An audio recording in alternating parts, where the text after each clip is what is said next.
Bonjour, bonjour, bienvenue dans cette vidéo où je vous présente Jupiter en Cancer, qui est un des grands moments de l'année 2025, qui s'étend jusque 2026. En fait, hein, ça va faire à peu près un an où nous serons invités à prendre rendez-vous, un rendez-vous intime, avec tout ce qui est de l'ordre de nos émotions profondes et de nos émotions liées aux énergies du cancer. Et je vous en parle parce que je suis Judith, j'ai créé Astrologie et compagnie, les ateliers de l'invisible, pour vous aider tout simplement à la faire, cette transformation intérieure qui vous permet de vous libérer de vos schémas limitants. Les schémas militants, ça dépend où ils sont ancrés et enracinés, hein, parce que c'est comme pour tout. Hein. En fait, voilà, il y a des schémas militants qui nous enferment, et il y a des schémas militants qui libèrent le monde. Donc, moi, c'est pas mon job, ça. Mon job à moi, c'est de vous libérer de vos schémas limitants et de vous révéler à vous votre réelle nature. Parce que souvent, quand on est sensible, quand on est intelligent, quand on est éveillé, on passe à côté de sa vie parce qu'on essaye de se conformer à une société qui n'est ni sensible, ni véritablement intelligente, ni éveillée, puisque c'est une société qui est faite pour convenir à la moyenne. Quand on est en dehors de la moyenne, on a du mal, et c'est pour ça que j'ai créé Astrologie et compagnie et les ateliers de l'invisible. Je mêle à l'astrologie les énergies subtiles et les mondes invisibles qui sont en fait différentes émanations de notre réalité. Alors si vous ne vous intéressez qu'à la dimension concrète des choses, quand bien même ce serait dans l'astrologie, hein, sans perspective plus large, ça ne vous intéressera pas. Mais d'un autre côté, si vous vous intéressez à une astrologie uniquement perchée, uniquement feel good, ça vous intéressera pas non plus, parce que moi ce que je fais, c'est de l'astrologie appliquée qui donne des conseils, qui vous donne le choix de les appliquer ou pas, bien évidemment, mais qui vous donne le volant, parce que c'est votre vie. Et que tout ce que je fais, moi, c'est de vous proposer une carte différente de celle des autres, une carte qui est peut-être la plus proche de votre territoire même. Jupiter en Cancer, il est entré le 9, pardon, le 9 juin, et il a quitté les Gémeaux à ce moment-là, sur un dernier sextile d'ailleurs avec Vénus, hein, plutôt positif ou pas, hein, selon les sensibilités, et il va rester jusqu'au 30 juin en 2026. C'est un transit qui nous propose d'accéder à la sagesse des émotions, pour nous connecter à la source d'abondance et de bien-être en nous-mêmes. C'est une magnifique opportunité de croissance intérieure, vous allez le voir ici et là. Évidemment, moi mon job, c'est de faire le poil à gratter, quoi. Parce que si tout ce qu'on vous dit partout fonctionnait vraiment, vous n'auriez plus besoin de rechercher des solutions à droite et à gauche. Mon job, c'est de faire en sorte que ce développement personnel, qui est un travail permanent, une formation permanente, puisque nous évoluons jour après jour, c'est de vous le proposer sur des vibrations qui sont élevées, mais en conscience et avec cette perspective de réflexion qui vous donne accès au libre arbitre. Donc ouais, Jupiter en Cancer, c'est super top si on avance en conscience et si on fait le job à côté. C'est-à-dire un job, c'est quoi? C'est le juste travail intérieur. Donc, en Cancer, Jupiter, il est content. Il vient de quitter les Gémeaux, où il a vécu quelques mois hyper actif, hyper agité. Et il commence donc un cycle de 12 ans. C'est le cycle, pour ceux qui sont nés avec Jupiter en Cancer, c'est leur retour de Jupiter. Il reviendra en Cancer dans 12 ans, puisqu'il est à peu près un an dans chaque signe. S'il revient en Cancer dans 12 ans, ça veut dire qu'il était en Cancer il y a 12 ans. Donc les thèmes que nous avons vécus tous en 2013, en 2014, reviennent sous une autre lumière. C'est ça l'intérêt des retours de planètes, c'est que elles reviennent certes dans leur signe, mais toujours dans un contexte différent. L'astrologie, c'est une horlogerie complexe où chaque subtilité impacte l'ensemble. Alors, ceux qui sont particulièrement touchés par ce transit vont être invités à approfondir cette connaissance d'elle-même qui est très importante, à s'engager dans cette honnêteté émotionnelle dont je vais beaucoup parler, et à se connecter à la source de leur sagesse intérieure. Jupiter, qui c'est ? C'est ce qu'on appelle... Elle fait partie des grandes bénéfiques, Jupiter.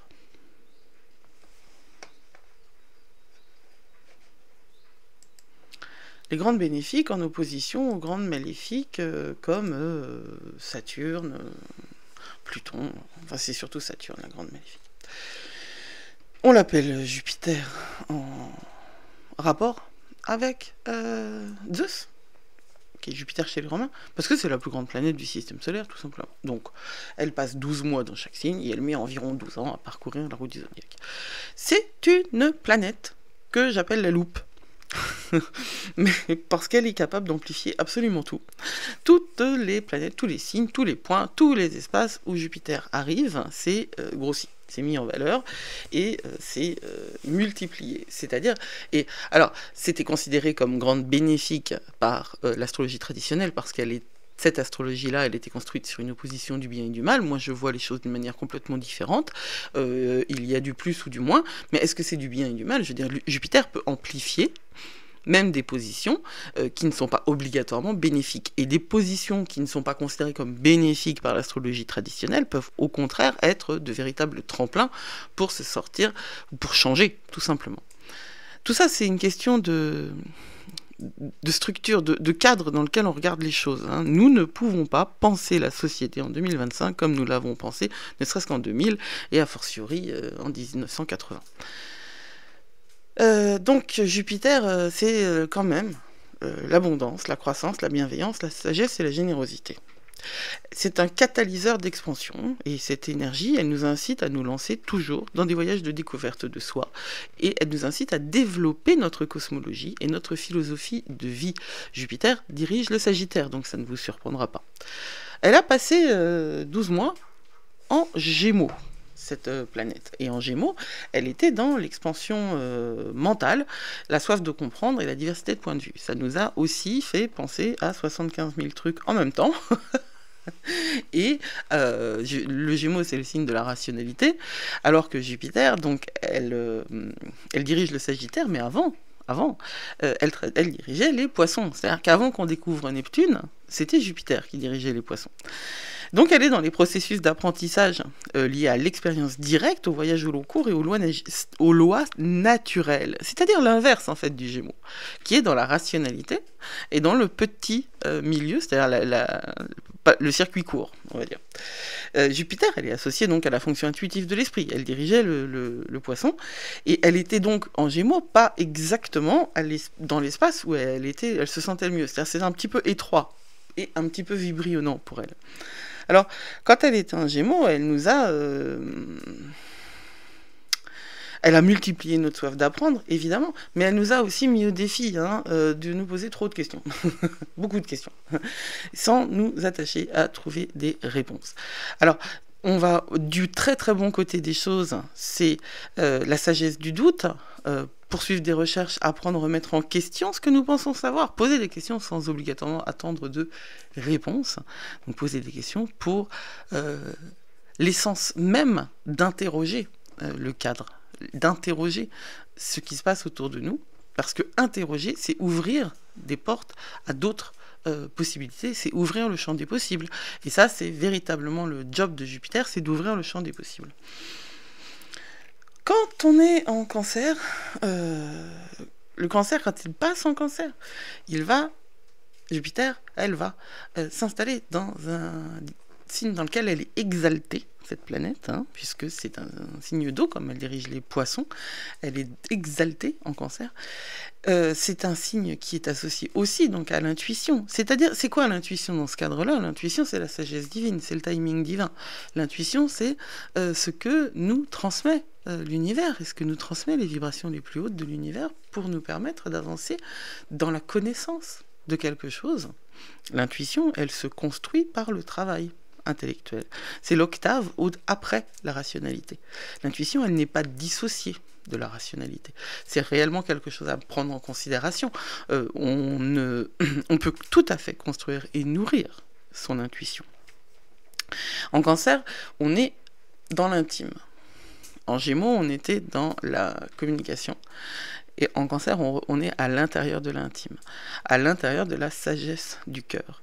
Ça va mettre en lumière l'importance de développer cette intelligence émotionnelle et la conscience de soi, réellement la conscience de soi.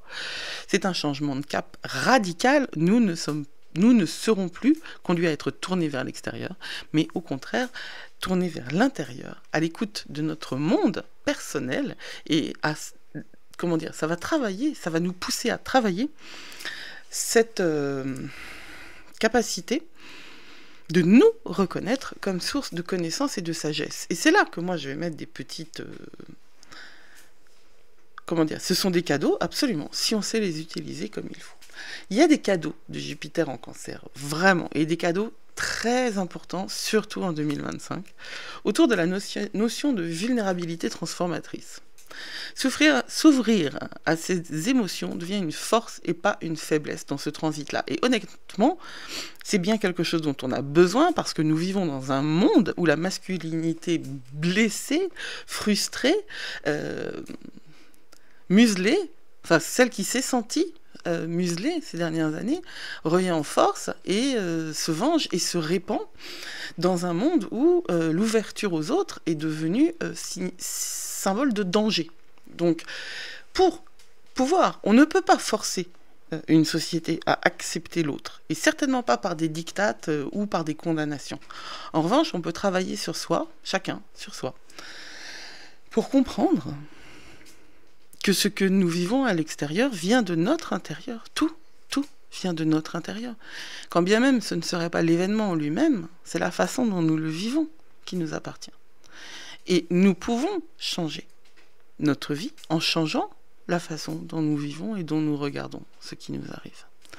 Jupiter en Cancer, c'est une opportunité de guérison intérieure très importante qui nous permet de revisiter et de guérir les traumatismes anciens en leur donnant du sens et en sortant de cette définition de blessures et de traumatismes, en les considérant comme des expériences qui nous ont fait du mal sur le moment, mais ce qui continue à nous faire du mal, c'est le lien que nous entretenons avec la blessure. Et ça, c'est ce que les vibes de Jupiter en Cancer vont nous offrir, c'est cette capacité à prendre soin de notre enfant intérieur sans s'y accrocher. Alors là, j'ai un petit truc à dire. Hein. C'est complètement débile de penser qu'on peut parler à son subconscient, parce que moi j'ai entendu ça sur un influenceur sur TikTok, des conseils qui sont vraiment contre-productifs, parler à son subconscient comme à un enfant. C'est n'importe quoi. C'est de la purée mousseline, quoi. C'est une idée très intéressante, c'est un ensemble d'idées très intéressantes qui a été réduite en flocons déshydratés et réhydratée avec du lait de mauvaise qualité. Ça ne veut rien dire, c'est pas du tout comme ça que ça se passe, pas du tout. Le travail avec l'enfant intérieur, c'est un vrai travail, vraiment profond, et ce n'est pas par des affirmations vides d'étayage que ça se change. Hein. Ça, c'est vraiment... Évidemment qu'après, on peut se moquer de tout le développement personnel, de toute la spiritualité en parlant de l'effet Barnum quand on entend des conneries pareilles. Bon, apprendre à prendre soin de son enfant intérieur, c'est quelque chose qui se fait, qui peut se faire seul aussi, mais ça peut se faire seul si et seulement si il y a eu un travail thérapeutique avant, pour savoir où on en est. On ne peut pas prendre soin de son enfant intérieur comme ça, venant de nulle part, et considérer que c'est fait. Au contraire, ça peut même redéclencher des traumas. Il faut faire attention, parce que Jupiter en Cancer, c'est aussi Tout ça, c'est des cadeaux, mais c'est des cadeaux si c'est fait dans la bonne, dans la bonne énergie. C'est-à-dire dans le bon cadre. Voilà. Avec une structure intellectuelle et surtout cette idée que si on parle à quelqu'un, et pas uniquement parler, hein, mais si on interagit avec quelqu'un, on externalise quelque part le processus. Donc on se permet d'avoir un point de vue de l'observateur, et on se permet d'avoir donc ce truc qui nous fait trouver, ce point en dehors de la boîte, hein, qui nous fait trouver la solution. Jupiter, il va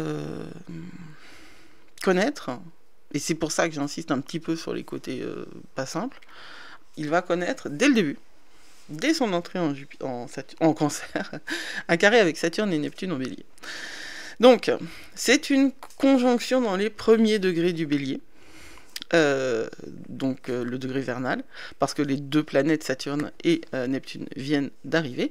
Ça ajoute une touche de complexité au début de ce transit. Alors, on va voir un petit peu les énergies en jeu. Jupiter, je l'ai dit, c'est l'expansion, la croissance. Saturne, c'est la limite et la patience. Neptune, c'est le rêve, l'illusion et la transcendance. Et donc, ça veut dire quoi, ça ? C'est-à-dire qu'il va y avoir des frictions. Est-ce que ces frictions, elles sont négatives ? Pas du tout. Ces frictions, elles sont au contraire extrêmement positives, et elles vont nous permettre de trouver un équilibre. Elles vont nous permettre d'avancer avec cette notion fondamentale qui est le discernement. Ce dernier carré Jupiter-Saturne marque l'aboutissement d'un voyage commencé en août 2024. C'était leur premier carré. Donc, depuis août 2024, on navigue entre expansion et contraction, entre la poursuite de grandes visions avec foi et une attitude plus prudente, plus pragmatique, voire plus dépressive. Parce que Saturne peut avoir vraiment un côté très j'y arriverai pas, puis de toute façon, la limite, tout est bien dans une certaine mesure et moins bien dans une autre mesure. Hein. La limite, et la règle, c'est à la fois ce qui nous tient, c'est à la fois ce qui nous permet d'avancer, mais c'est aussi parfois ce qui nous empêche de douter. Tout est dans l'équilibre, et tout est dans notre capacité au discernement. Et la capacité que nous avons de discerner les choses, elle se nourrit, elle se construit par la lecture et par le long terme. Et elle se détruit purement et simplement par la consommation passive de contenu rapide, et même pas jusqu'au bout. Voilà. Revenez à la lecture. Lisez des articles de blog sur Jupiter en Cancer, j'en ai un. Sur Saturne en Cancer, en Bélier, il est en train d'être écrit. Sur Neptune en Bélier, il est en train d'être écrit. Ça prend du temps d'écrire des articles. Donc, quand ces deux planètes-là rejoignent, réactivent ce placement de Jupiter en Cancer, on va être rappelé à l'ordre. Et d'une manière qui n'est pas obligatoirement agréable, hein, mais faut faire fi de ça, et puis voilà, on se prend une claque, et après, on sèche ses larmes, et puis on se relève. Hein, quand il faudra pleurer, il faudra aussi s'en remettre. On se rappelle donc que pour grandir émotionnellement, faut savoir maîtriser ses impulsions sans se réprimer et être capable de discerner quand il est temps d'agir et quand il est plus sage d'attendre. Ça veut juste dire que il faut prendre le temps de se poser la question. Parallèlement à ça, l'influence de Neptune va souligner donc cette notion-là du discernement, sur laquelle je vais insister encore et encore, parce que ce carré Jupiter-Neptune, il peut avoir le potentiel de brouiller les pistes et d'amplifier l'idéalisme. Donc, véritablement, il faut puiser à cette force de Saturne pour minimiser les risques d'optimisme et de foi aveugle, parce que ça peut nous perdre, ça. N'oubliez pas que Jupiter dirigeait les poissons. Alors, Jupiter en Cancer, c'est quand même la sagesse des émotions, hein, parce que le Cancer, qu'est-ce que c'est ? C'est le signe qui dirige la famille, l'héritage émotionnel, la mémoire ancestrale. Jupiter y amplifie notre connexion aux racines et transforme les souvenirs en ressources précieuses. Il va falloir pouvoir donc se puiser à ces ressources-là, sans toutefois tomber dans une nostalgie qui serait stagnante et toxique. Les souvenirs d'enfance, c'est bien, Les dessins animés d'enfance, c'est bien, de temps en temps, mais il y a un moment où il faut arrêter.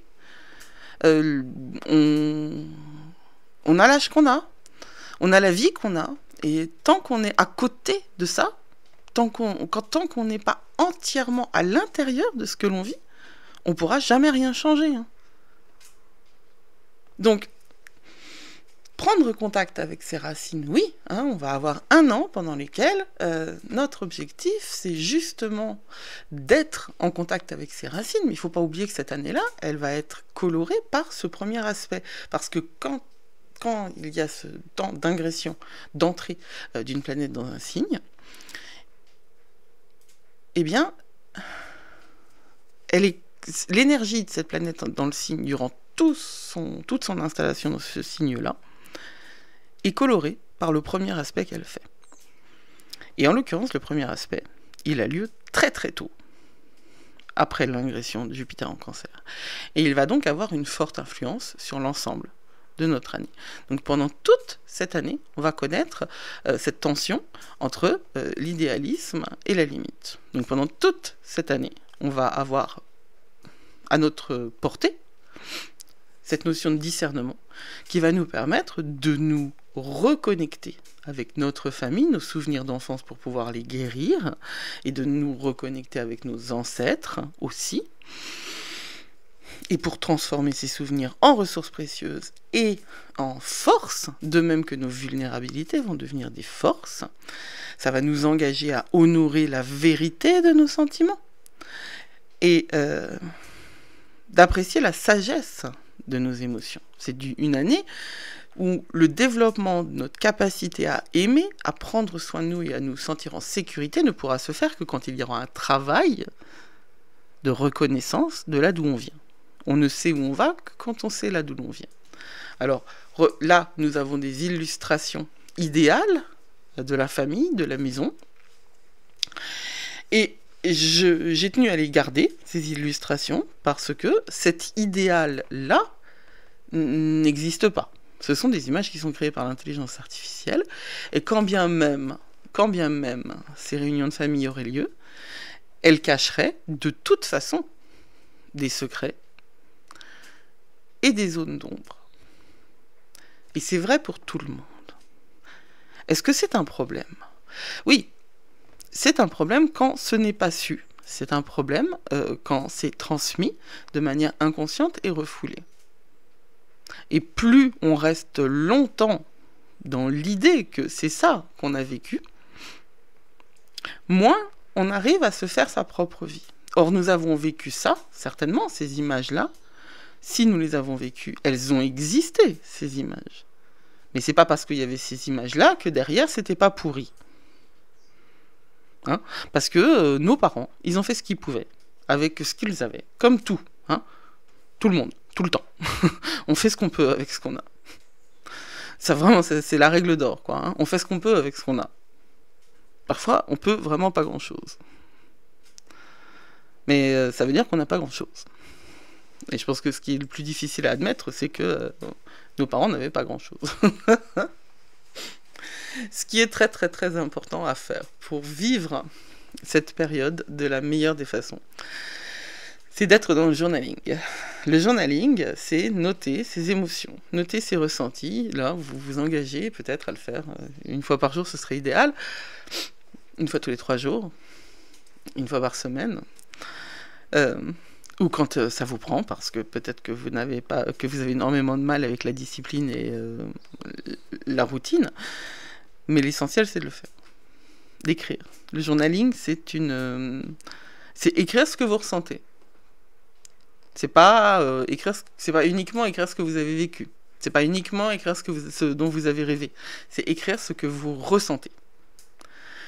Et si vous ne ressentez rien au moment où vous l'écrivez, vous écrivez « je ne ressens rien ». En fait, il y a des routines matinales qui vous proposent d'écrire 3 pages tous les jours. Et c'est très bénéfique. C'est très bénéfique. Alors, il y a un moment où il est possible qu'on se rende compte qu'on dise toujours la même chose et que ça ne nous aide pas. Mais ça ne se voit que quand on l'a fait 1 mois, 2 mois, 3 mois. Hein. Ça ne se voit pas en 2 jours. Il faut pratiquer. De toute façon, c'est la règle, ça aussi. Hein. On ne sait pas... On sait pas danser si on n'apprend pas à danser. On peut s'exprimer par le corps, mais ça s'appelle pas danser. Enfin, ça peut s'appeler danser, mais je veux dire, c'est pas, voilà, si on parle de danse classique ou de danse de salon, il faut connaître les règles. Donc, on est obligé de pratiquer pour maîtriser quelque chose. Ensuite, moi j'ai envie de parler des rituels autour de la maison, parce que le cancer, c'est le signe qui est très très attaché au foyer. Et quand on a une relation compliquée avec sa mère, ce qui est le cas de 99% d'entre nous, hein, que ce soit su ou non su, la mère est très souvent associée au foyer, hein, d'une manière archétypale. Et d'ailleurs en creux potentiellement, hein, parce que des foyers qui n'ont pas connu de mère, eh bien c'est l'absence de la mère qui est associée au foyer, mais ça ne change rien. Ou des foyers qui ont connu une mère toxique ou dysfonctionnelle, il y a un attachement en creux à la mère. Mais l'association énergétique entre la mère et le foyer, elle est indéniable. Alors, il faut créer des espaces sacrés qui nourrissent l'âme. Et ça, c'est vraiment un truc, moi, c'est mon dada, c'est mon kiff, c'est ce que j'utilise, c'est ce qui m'a sauvé la vie, et c'est ce que je transmets. Ensuite, le self-care, avant tout et pour tout. Poser ses limites et exprimer ses besoins sans tabou. Poser ses limites. Vous n'avez pas besoin de vous justifier si quelqu'un vous emmerde et vous pompe votre énergie. Vous pouvez décider de ne plus le voir ou l'entendre ou le contacter. Et alors, c'est encore plus vrai quand on est sur les réseaux. Il n'y a aucune raison de rester en lien ou en communication énergétique avec des gens qui vous font du mal. Et en ça, pourquoi vous font-ils du mal ? Parce que très certainement, il y a à la fois chez eux la nécessité de se nourrir de l'autre, ce sont des vampires énergétiques, ça existe, hein, et à la fois en vous, la faille de la nécessité de plaire à tout le monde. Ça, c'est des trucs qu'il faut réfléchir, qu'il faut voir en soi, ou d'autres failles. Hein. Mais en tout cas, en cancer, on est dans l'expression de ses besoins émotionnels, et sans tabou, mais avec discernement. Ça veut dire que les caprices émotionnels, ça peut exister, mais c'est pas... Enfin, vous avez le droit de vous exprimer absolument, mais l'autre, il a aussi le droit de ne pas avoir envie de l'entendre ou de le subir. Et là, tout est dans la finesse, tout est dans la distinction, et tout est dans la communication et le dialogue avec les gens qui vous sont proches. Jupiter en cancer vous invite donc à plonger à l'intérieur de vous, à oser explorer vos profondeurs émotionnelles, à nourrir ce qui est en vous et ce qui cultive votre âme et votre relation à votre âme, et à rayonner pour que votre vulnérabilité devienne une force authentique. Donc cette année astrologique de Jupiter en cancer nous invite donc à une introspection active et une attention douce à tout ce qu'il vit en nous. Et moi, c'est mon job, ça. Vraiment. Donc pendant toute cette année, vous allez voir que mes propositions, elles vont être alignées avec cette énergie-là, parce qu'elle correspond exactement à ce que je fais. Je vous souhaite donc une très bonne fin de journée, et je vous dis, n'oubliez pas, vous êtes plus fort que vous croyez. Et on se retrouve très bientôt, parce qu'il va y avoir une série de vidéos là sur les grandes ingressions, c'est-à-dire les grands changements de signes qui ont eu lieu ces derniers temps. Prenez soin de vous, le monde a besoin de vous aussi. Blessed be, c'était Judith d'Astrologie et compagnie.